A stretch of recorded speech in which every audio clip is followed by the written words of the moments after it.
Shalom, kembali lagi bersama saya Yohanes Talahen.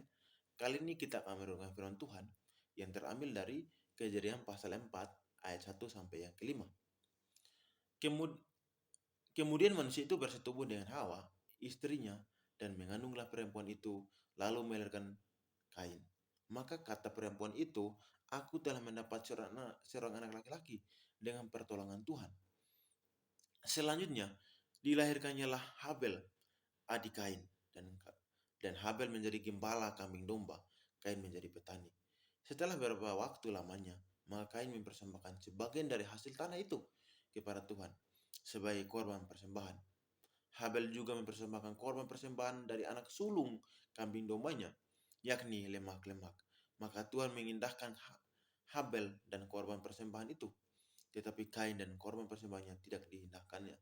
Lalu hati Kain menjadi sangat panas dan mukanya muram. Kisah ini atau kisah Kain dan Habel ini adalah kisah yang sudah sangat terkenal. Manusia pertama, Adam dan Hawa, dikatakan melahirkan dua orang anak, yakni Kain dan Habel. Lalu Kain membunuh Habel, berarti manusia hanya tinggal 3 orang di dunia ini. Saat itu, yakni Adam, Hawa, dan Kain. Kalau demikian, maka kisah ini juga memunculkan sejumlah pertanyaan, yakni Kain mendapatkan istri dari mana? Dalam Kejadian pasal 4 ayat 17 dikatakan, Kain bersetubuh dengan istrinya dan mengandunglah perempuan itu, lalu melahirkan Henok. Juga setelah membunuh Habel, Kain takut pada siapa? Dalam Kejadian pasal 4 ayat 14 dikatakan, engkau menghalau aku sekarang dari tanah ini, dan aku akan tersembunyi di hadapanmu. Seorang pelarian dan pengembara di bumi, maka barang siapa yang akan bertemu dengan aku, tentulah akan membunuh aku. Atau apakah mungkin Kain tidak tahu bahwa manusia hanya tinggal 3 orang? Persoalannya Allah juga secara implisit menunggu kata-kata Kain. Detailnya ini terbalik dengan kita yang selalu memulai dengan detail dan menyusul kesimpulan. Jadi, misalnya ya, kita orang uh, Indonesia khususnya biasanya menceritakan sesuatu detail-detailnya dulu baru kesimpulan. Berbeda dengan orang Ibrani. Orang Ibrani kesimpulan dulu baru detail-detailnya. Itu perbedaan dari uh, orang Ibrani atau dengan orang Indonesia. Nah, kalau Adam adalah manusia pertama, lalu bagaimana dengan masalah kita? Kain takut pada siapa dan dari mana Kain mendapatkan istri? Memang akan sukar menjawab pertanyaan ini kalau kita hanya berpikir bahwa Adam dan Hawa hanya mempunyai 2 orang anak, yakni Kain dan Habel. Tidak, mereka mempunyai anak yang banyak, laki-laki dan perempuan. Dalam Kejadian 5 ayat 4 dikatakan umur Adam setelah memperanakan Set 800 tahun dan ia memperanakan anak laki-laki dan perempuan. Jadi karena itu boleh dipastikan bahwa Kain mengawini salah seorang saudara kandungnya. Ini tidak terhindarkan apakah ini dosa berdasarkan Imamat pasal 18 ayat 9. Dalam Imamat pasal 18 ayat 9 dikatakan mengenai aurat saudaramu perempuan, anak ayahmu atau anak ibumu, baik yang lahir di rumah ayahmu maupun yang lahir di luar, janganlah kau singkapkan auratnya. Jadi dalam bahasa Indonesia dalam bahasa Indonesia sehari-hari dikatakan bahwa jangan bersetubuh dengan saudaramu perempuan atau saudari tirimu, baik yang dibesarkan serumah dengan engkau maupun yang dibesarkan di rumah lain. Tidak, karena pada zaman Kain peraturan ini belum keluar. Misalnya Abraham mengawini Sarah yang adalah saudara sendirinya. Dalam Kejadian pasal 20 ayat 12 dikatakan, lagi pula ia benar-benar saudaraku, anak ayahku, hanya bukan anak ibuku, tetapi kemudian ia menjadi istriku. Ini tentu menyalahi Imamat pasal 18 ayat 11 yang dikatakan mengenai aurat anak perempuan dari seorang istri ayahmu yang lahir pada ayahmu sendiri, janganlah kau singkapkan auratnya, karena ia saudara perempuan. Dalam bahasa Indonesia sehari-hari dikatakan, janganlah bersetubuh dengan saudaramu perempuan, seayah lain ibu atau seibu lain ayah, karena dia saudaramu juga. Tetapi sama sekali Tuhan tidak menyalahkan Abraham, karena memang pada zaman Abraham peraturan tersebut belum keluar. Jadi sama sekali tidak dosa jika Kain kawin dengan saudara perempuannya. Ini tidak boleh terjadi sekarang karena larangannya sudah keluar dari imamat dalam imamat pasal 18. Dan juga perkawinan antara saudara dekat akan mengakibatkan kecacatan mental. Selanjutnya, Alkitab juga tidak menceritakan pada umur berapakah Kain membunuh Habel, dan apakah pada saat dia bunuh Habel sudah kawin atau belum. Bisa jadi Habel sudah mempunyai istri dan anak-anak juga, sehingga Kain lalu takut terhadap pembalasan dendam dari istri dan anak-anak Habel. Jadi inilah selesailah masalahnya. Kita ditinggalkan dulu persoalan-persoalan ini, dan sekarang mari kita membahas tema kita, yakni ibadah diterima Allah. Teks kita menceritakan tentang persembahan yang diterima oleh Kain dan Habel. Dalam Kejadian pasal 4 ayat 3-4, maka Kain mempersembahkan sebagian dari hasil tanah itu kepada Tuhan sebagai korban persembahan. Habel juga mempersembahkan korban persembahan dari anak sulung, kambing dombanya, yakni lemak-lemaknya. Membawa korban persembahan kepada Tuhan di dalam perjanjian lama adalah sama dengan beribadah. Jadi di sini kita boleh katakan bahwa Kain dan Habel sama-sama beribadah kepada Tuhan.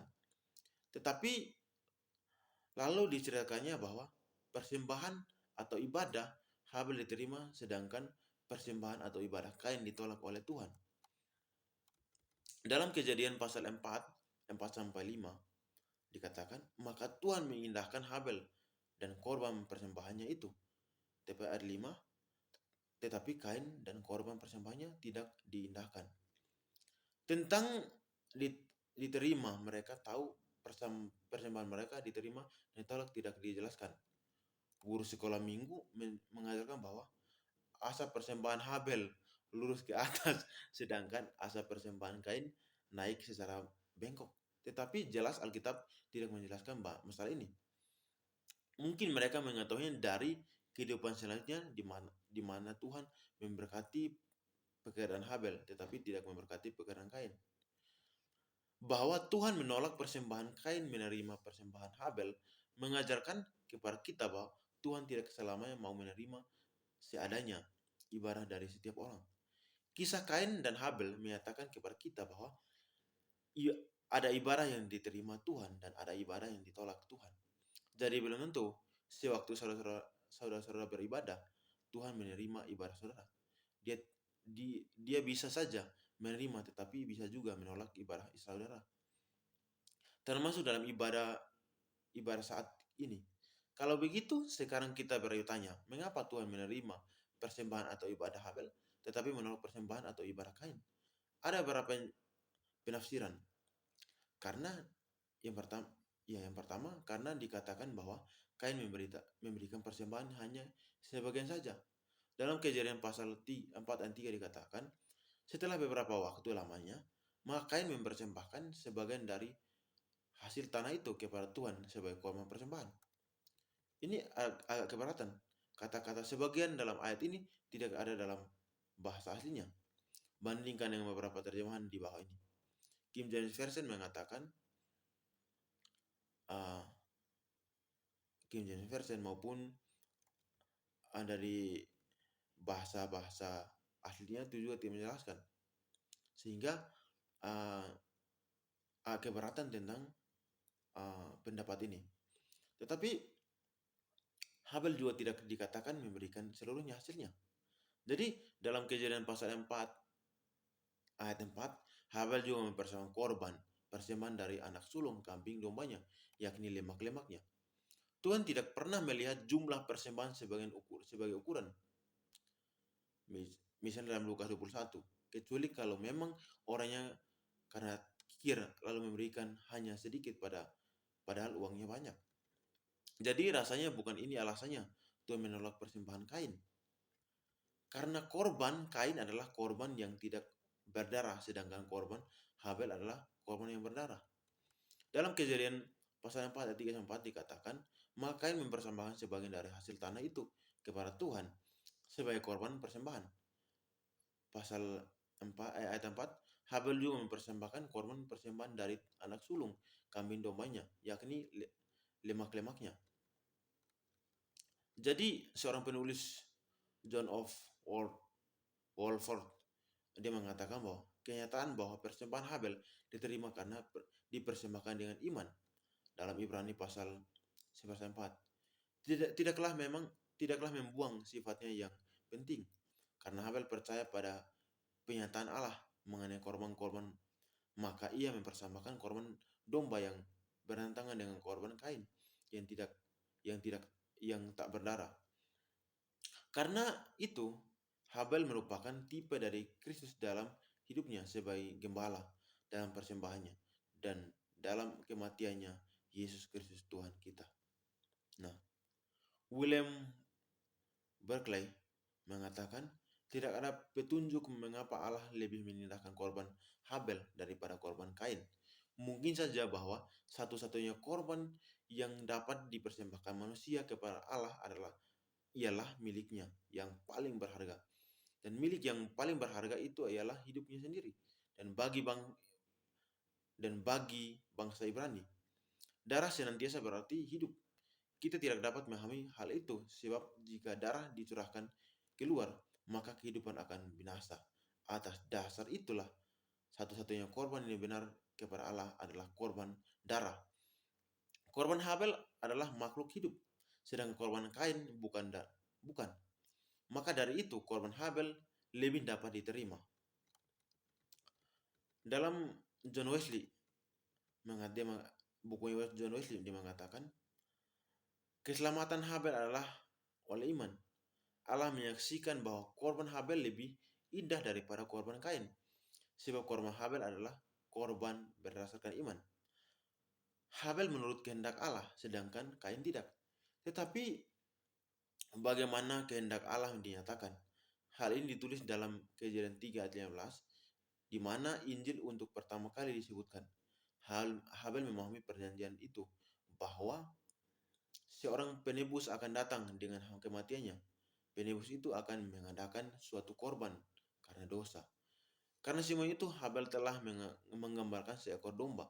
Karena domba dituntut oleh Allah dari Adam dan Hawa pada waktu mereka berdosa. Lagi pula, Tuhan telah memberikan lukisan tentang korban domba pada waktu Tuhan menyembelih domba dan menggunakan kulitnya untuk pakaian Adam dan Hawa. Pastilah Tuhan sudah menyuruh mereka mempersembahkan domba sebagai korban mereka, sebagai korban karena dosa. Kain dan Habel mengetahui hal itu, tetapi Kain tidak menurut perintah Tuhan. Lalu persembahan buah-buah, Kain tidak beriman pada Allah akan menjadikan juru selamat seperti yang dikatakan dalam Kejadian 3 ayat 15.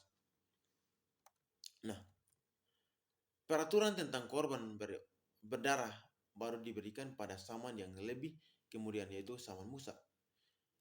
Salahkah Kain jika dia mempersembahkan kepada Tuhan sesuai dengan profesi atau pekerjaan dia sebagai seorang petani? Dalam Kejadian pasal 4 ayat 2, selanjutnya dilahirkanlah Habel, adik Kain, dan Habel menjadi gembala kambing domba. Kain menjadi petani. Dalam hukum Taurat pun, persembahan tidak selamanya harus berdarah. Dalam Imamat pasal 2 ayat 1, 4 dan 11, apabila seorang hendak mempersembahkan persembahan berupa korban sajian kepada Tuhan, hendaklah persembahan itu tepung yang terbaik dan ia harus menuangkannya minyak serta membutuhkan kemenyan ke atasnya. Apabila engkau hendak mempersembahkan persembahan berupa korban sajian daripada yang dibakar di dalam pembakaran roti, haruslah itu dari tepung yang terbaik, berupa roti yang bundar yang tidak beragi, yang diolah dengan minyak, atau roti tipis yang tidak beragi, yang dioles dengan minyak. Jikalau engkau hendak mempersembahkan korban, sajian dari hulu hasil kepada Tuhan, haruslah engkau mempersembahkan bulir gandum yang dipanggang di atas api, emping gandum baru, sebagai korban sajian dari hulu hasil gandummu. John John J.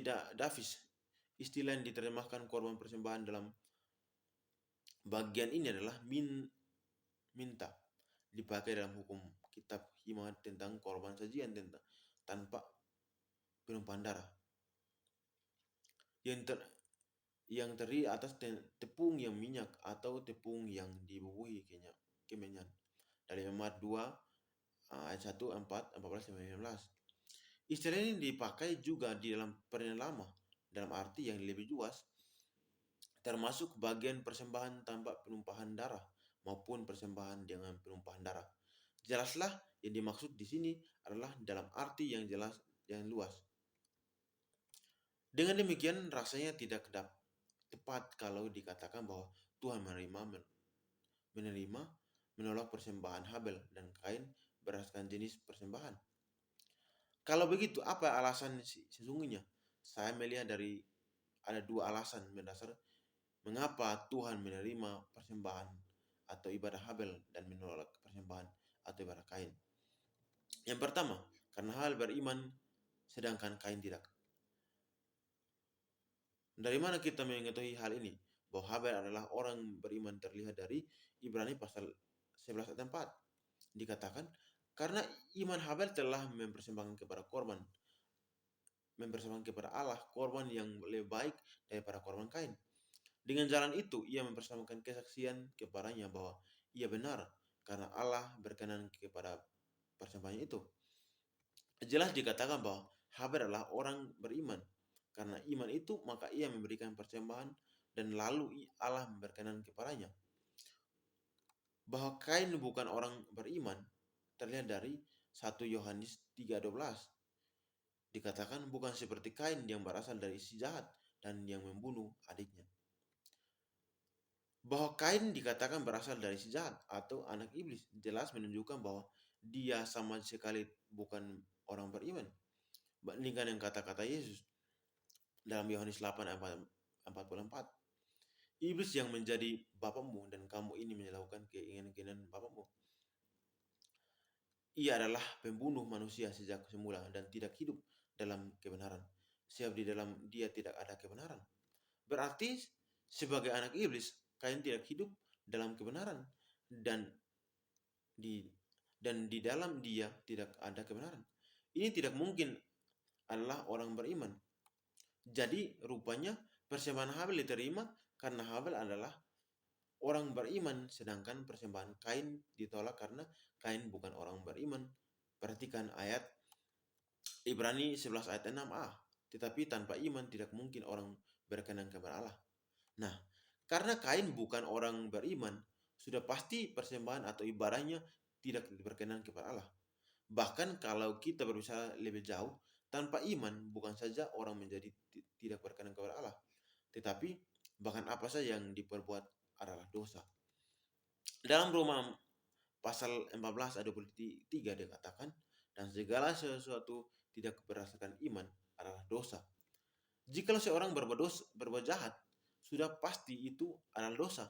Tetapi pada saat dia berbuat baik seperti menolong orang sakit atau kecelakaan, memberikan sumbangan untuk korban bencana alam, membantu pembangunan gereja dan sebagainya, tetapi ternyata dia bukan orang beriman, maka ayat di atas berlaku sehingga menolong orang sakit atau celaka, memberikan sumbangan atau korban bencana alam, membantu pembangunan gereja, justru menjadi dosa. Jadi bagi seorang yang tidak beriman, berbuat jahat adalah dosa, berbuat baik juga adalah dosa. Mungkin saudara berpikir kalau berbuat baik juga adalah dosa, sebaliknya tidak usah berbuat baik. Tetapi pada saat saudara tidak mau berbuat baik, maka saudara berdosa lagi. Dalam Yakobus pasal 4 ayat 12 dikatakan, Jadi jika seorang tahu bagaimana ia harus berbuat baik, tetapi ia tidak melakukannya, ia berdosa. Jikalau ini patokannya, maka bagi seorang yang tidak beriman, seluruh hidupnya adalah dosa. Tidak ada satu kebaikan pun di dalam dirinya. Kebaikannya adalah nol. Ini sejalan dengan perkataan Paulus dalam maaf, dalam Roma 3 ayat 12, semua orang telah menyeleweng, mereka semua tidak berguna, tidak ada yang berbuat baik, seorang pun tidak. Dalam Titus pasal 1 ayat 15 dikatakan, bagi orang tidak beriman, suatu pun tidak ada yang suci, karena baik akal maupun suara hati mereka najis. Najis di atas dasar ini, maka iman Kristen mengatakan bahwa manusia tidak bisa diselamatkan dengan perbuatan baik. Bagaimana bisa diselamatkan dengan perbuatan baik, sedangkan perbuatan baik hanya nol? Atau tidak ada sama sekali, yang ada hanya dosa. Seandainya ada kebaikan, lalu seluruh kebaikan itu dikumpulkan dan dibawa di hadapan Allah, Allah akan menilainya sebagai kain kotor. Dalam Yesaya pasal 64 ayat 6 dikatakan, demikianlah kami sekalian seperti seorang najis, dan segala kesalahan kami seperti kain kotor. Kain kotor di sini adalah kain pembalut wanita para saat haid. Apakah kita mau andalkan kain pembalut ini sebagai tiket untuk masuk surga? Itu gila namanya. Nah, atas dasar ini pula, maka Kristen yang Alkitabiah pasti akan menyatakan bahwa semua orang yang tidak beriman di dalam agama lain tidak mungkin diselamatkan. Seluruh hidup mereka adalah dosa, tidak ada satu kebaikan pun di mata Tuhan. Karena itu, jangan percaya dengan ajaran sesat pluralisme yang mengatakan bahwa di dalam agama lain pun ada keselamatan. Jadi kalau seorang tidak beriman, maka seluruh perbuatannya adalah dosa, dan sudah pasti Allah tidak berkenan atas apapun yang perbuatannya, termasuk ibadahnya.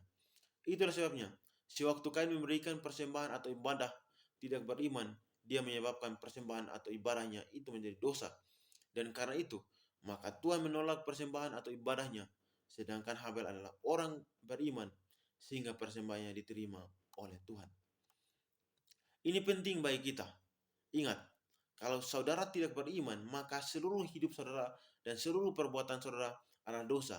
Sekalipun bersifat rohani seperti kebaktian maupun ikut vokal grup, paduan suara, mengajar sekolah minggu, kunjungan jemaat, memimpin liturgi, bahkan berkhotbah sekalipun. Semakin saudara giat dalam hal itu, dosa saudara semakin bertambah. Kalau saudara mau berhenti dosa, saudara bertambah juga. Tetapi mungkin saudara berpikir bahwa saudara sudah beriman, tapi tunggu dulu, iman yang bagaimana? Persoalannya adalah ada banyak orang yang sebenarnya belum beriman. Mereka cuma Kristen KTP atau Kristen tanpa pertobatan atau Kristen formalitas saja. Mereka aktif dalam gereja, bahkan dulu sebagai petinggi-petinggi gereja, tapi sebenarnya mereka belum sungguh-sungguh beriman, bahkan ada yang masih kafir sama sekali. Nah, orang-orang seperti ini tidak pernah mempunyai iman yang sesungguhnya, maka akan masuk ke dalam neraka biarpun mereka sewaktu di dunia aktif dalam hal-hal rohani. Ini menyadari bahwa akan hal ini, maka seharusnya kita semua memeriksa diri. Apakah saya sudah beriman sungguh-sungguh kepada Tuhan atau tidak? Jika tidak, maka bukan saja seluruh ibadah kita tidak diterima, bahkan itu adalah dosa di hadapan Tuhan. Yang kedua, karena Habel hidup benar sedangkan Kain hidup jahat. Bahwa Habel hidup benar dan Kain hidup jahat terlihat dari ayat Matius pasal 23 ayat 35. Supaya kamu menanggung akibat penumpahan darah orang yang tidak bersalah mulai dari Habel orang benar itu. Dalam 1 Yohanes 3:12 dikatakan, bukan seperti Kain yang berasal dari si jahat dan yang membunuh adiknya. Dan apakah sebabnya ia membunuhnya segala perbuatannya jahat dan perbuatannya adiknya benar. Tentang 1 Yohanes 3:12 ini, perhatikan kata-kata dan apakah sebabnya ia membunuhnya.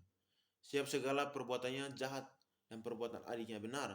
Ini menunjukkan bahwa bukan karena Kain membunuh Habel, makanya dikatakan jahat. Melainkan karena jahat, makanya ia membunuh Habel. Jadi Kain sebenarnya sudah jahat sebelum membunuh Habel. Berarti pada saat dia datang memberikan persembahan atau ibadah kepada Tuhan, hidupnya memang sudah jahat. Ini membuat Tuhan tidak berkenan kepada dirinya. Sehingga lalu apa yang ia persembahkan juga ditolak oleh Tuhan. Ini berbeda dengan Habel yang hidupnya baik atau benar, maka Tuhan berkenan kepada dirinya dan karena itu lalu apa yang dipersembahkan diterima oleh Tuhan.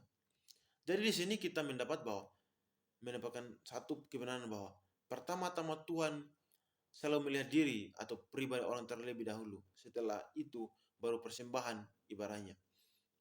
Jika Tuhan sudah tidak berkenan pada diri atau pribadi orang itu, maka sebanyak apapun memberi persembahan atau beribadah, Tuhan pasti menolak itu.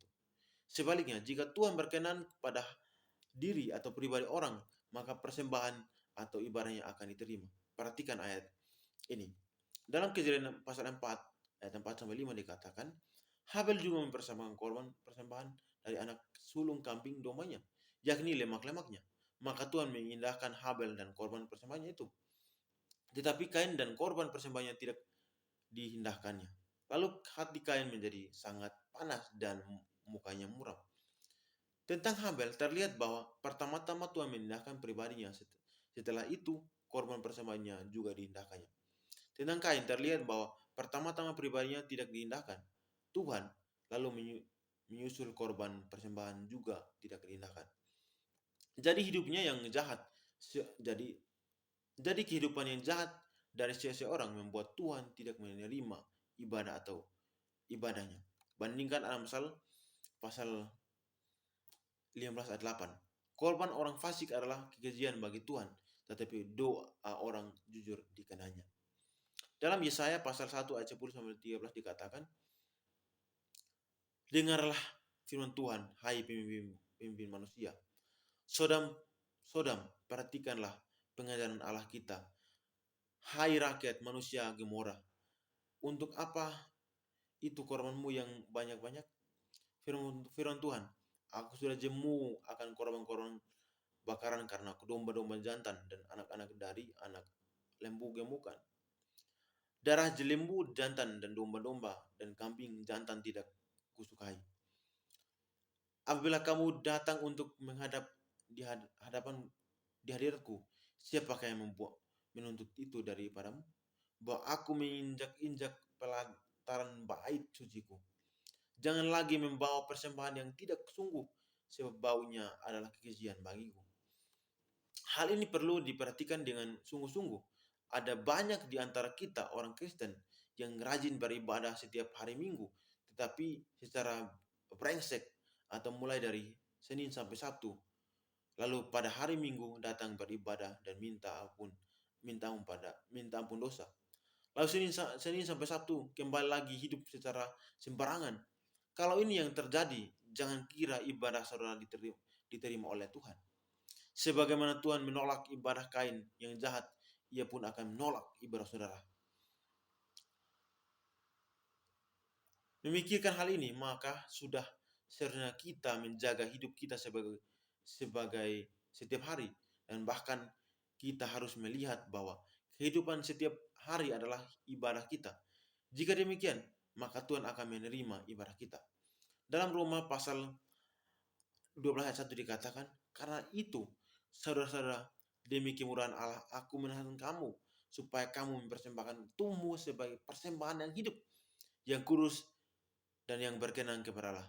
Itu adalah ibadahmu yang sejati.